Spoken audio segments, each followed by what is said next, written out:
Hello! Storya ta guys. Ako lang mag-isa diri sa balay. Wala akong ate. Kuya Paul pod nilakaw. So karon, kuan guys kanang kani ganiha di ay nagpakuha dai ko kuan kanang para sa thyroid siya na test kay ambot kani akong ulo guys. Sige lang ni siya sakit-sakit. Ambot oy wala ko kabalo kung sa hinungdan nga nagasakit. So naay time nang akong heart bitaw kanang kuan ba maghuot siya nya mutabok diri sa kabila nya usahay magano parang maghuna-huna anak ko og bad ba na hala unsa kaya ni ganyan ganyan.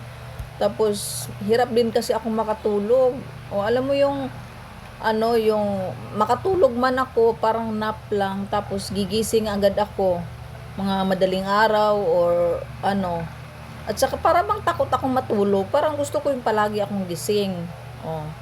So ito naman, pag araw naman, ayaw ko namang matulog kasi iniisip ko naman pag natulog ako sa araw, hindi ako makakatulog sa gabi. So ang nangyayari, halos 24 hours wala akong tulog. So syempre ikaw ba naman, wala kang tulog ng halos 2 buwan na ata o 3 buwan na hindi talaga maayos na tulog. Swerte na yung mga 3 hours pero other than that, mga nap-nap lang. So, nagasugod, nagsakit akong ulo. So, na ko, iniisip ko, ano kaya to? Ano kaya? Baka may something, ganyan-ganyan. Tapos, pagkatapos kong pagkatapos kong mag-isip-isip ng mga ganyan, biglang nagpagting yung tenga ko. So, sabi ko, ano ba to?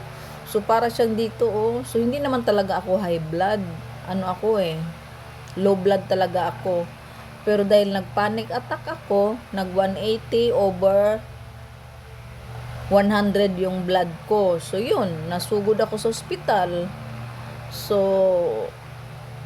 tapos hindi, yun, pinakalma naman ako doon. So after that, uminom na ako ng ng maintenance na daw yun. Kasi pag nagpa-panic attack ka, kailangan mo daw ng maintenance. Kasi minsan nag-a-up daw yung blood mo.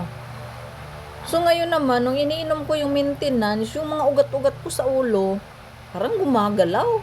Hindi ko maintindihan kung bakit. Siguro, iniisip ko baka side effect to ng gamot, ganyan-ganyan. So ngayon, pumunta naman ako sa doktor, sa neuro. Ang mahal ng neuro guys, 1,500 ang check-up. Minutes lang yun ha. Tapos yun, binigyan niya ako ng pampatulog para makatulog ako.